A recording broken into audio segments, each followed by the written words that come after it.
ভগবান রয়েছে কাজে হয়ে আছে উদাত্ত আহ্বান করছি মেহেরবানি করে আপনারা খুব শীঘ্র আমাদের গোটা দেশের স্বতন্ত্র মাদ্রাসা ইবতেদায়ী মাদ্রাসাগুলোকে যত্ন করা হোক।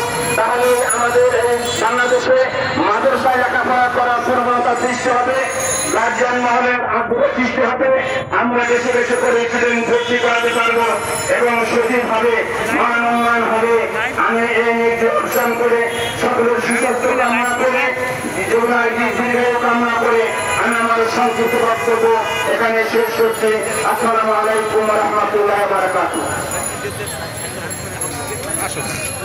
ধন্যবাদ ভাইকে তার অতি গুরুত্বপূর্ণ বক্তব্য আমাদের মাঝে পেশ করার জন্য। এ পর্যায়ে আমাদের মাঝে বক্তব্য নিয়ে আসছেন বাংলাদেশ স্বতন্ত্র শিক্ষক সমিতি বরিশাল জেলার সিনিয়র সহ সভাপতি মাওলানা মোহাম্মদ রফিকুল ইসলাম। মাওলানা মোহাম্মদ রফিকুল ইসলাম ভাইকে তার গুরুত্বপূর্ণ বক্তব্য প্রদান করার জন্য বিনীতভাবে অনুরোধ করছি। নাহমাদুহু ওয়া নুসাল্লি আলা রাসূলিহিল কারীম, আম্মা বা'দ। উপস্থিত বাংলাদেশ জাতীয়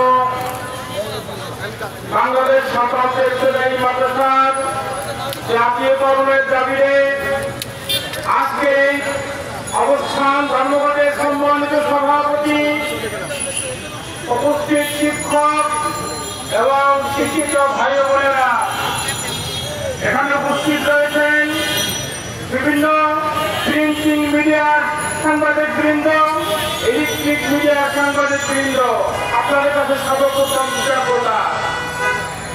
স্বতন্ত্র ইবতেদায়ী মাদ্রাসা জাতীয়করণের দাবি শতাব্দীর পর শতাব্দী। আজকে দীর্ঘদিন পর্যন্ত স্বতন্ত্র ইবতেদায়ী মাদ্রাসা শিক্ষকেরা খেয়ে না খেয়ে পাঠদান করাচ্ছেন। বাংলাদেশের ইবতেদায়ী মাদ্রাসা এমনই একটি স্তর যেখান থেকে জাতি গড়ার স্তম্ভ হলো ইবতেদায়ী মাদ্রাসা।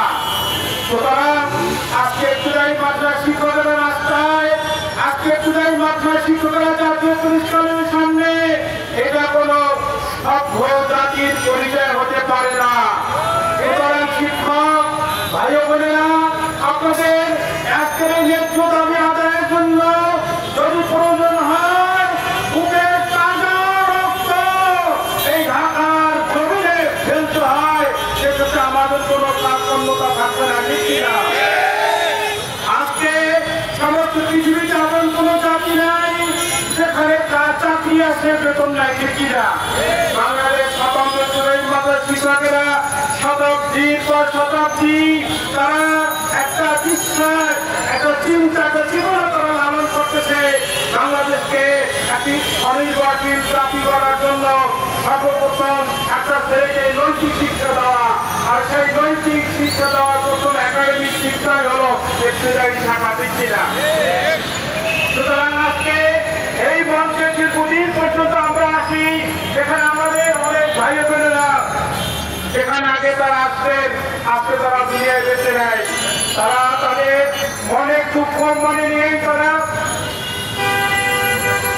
ইহকালীন জগৎটা ত্যাগ করেছেন। তারা দেখে নিতে পারে নাই যে স্বতন্ত্র ইবতেদায়ী মাদ্রাসা স্বনির্ভর হয়েছেন, তারা জাতীয়করণের দাবি আদায় হয়েছে। সুতরাং আজকে বাংলাদেশ সরকারের প্রধান উপদেষ্টার কাছে আমাদের প্রাণের দাবি, মাননীয় উপদেষ্টা মহোদয়, সমস্ত পৃথিবীতে আপনি একজন প্রশংসিত ব্যক্তিত্ব, আপনি একজন শিক্ষিত মানুষ।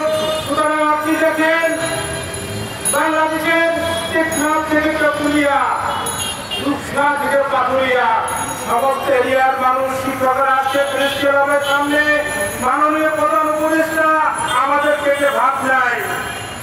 আজকে দুঃখের সাথে বলতে হয়, আমার একটি ছেলে বর্তমানে নিউরো সায়েন্স হাসপাতালে 7 তলায় ভর্তি, 7B 16 নাম্বার বেড। আজকে আমার কাছে যখন প্রেসক্রিপশন আসে, আমার কাছে যখন পরীক্ষার কাগজ আসে, তখন আমি বিচলিত হয়ে যাই যে কোথায় পাবো টাকা, কিভাবে কিনবো ঔষধ, করাবো। সুতরাং মাননীয় প্রধানমন্ত্রী, মাননীয় প্রধান উপদেষ্টা, আপনি আপনার বিচক্ষণ মানুষ, পরে টাকা প্রয়োজন এই শতাব্দীর এই মাঠে শিক্ষকদের জাতীয়করণ তাদের বেতন দেওয়ার জন্য আপনার দূরদর্শিতার কাছে, আপনার সিদ্ধান্তের কাছে